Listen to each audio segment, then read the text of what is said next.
But where do I sell my products? I've got a real problem with how most YouTube channels approach this question with one answer.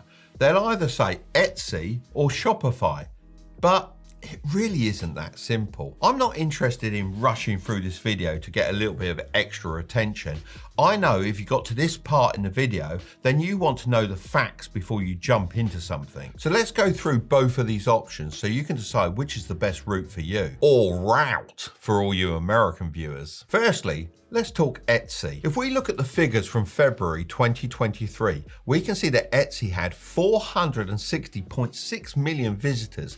That's by far the most out of every print-on-demand marketplace, and that even includes Shopify. In 2022, 26% of sales were made-to-order merch. In other words, a lot of print-on-demand items, and 45% of sales involved an international transaction.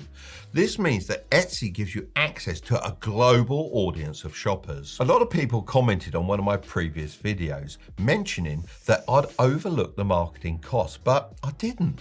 That's the advantage of marketplaces like Etsy. The customers are already there, searching for these kinds of things.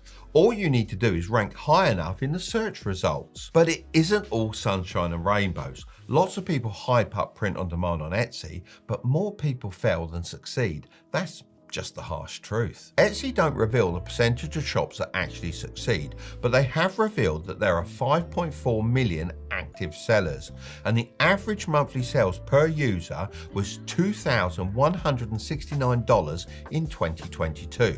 But of course, these figures are heavily skewed by the more successful and established shops. In my opinion, the reason for people failing on Etsy is that lots of folks just go with their gut, selling whatever they fancy, instead of really studying the market like I've shown you in this video.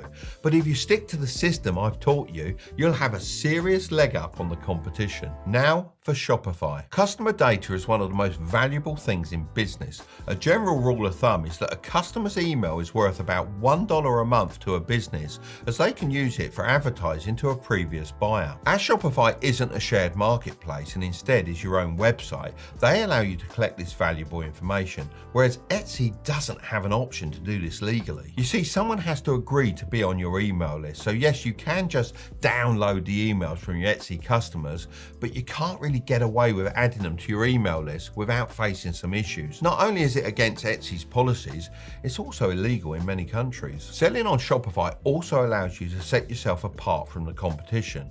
The bad thing about Etsy is that your products are always surrounded by your competitors, so you're somewhat forced to compete on price.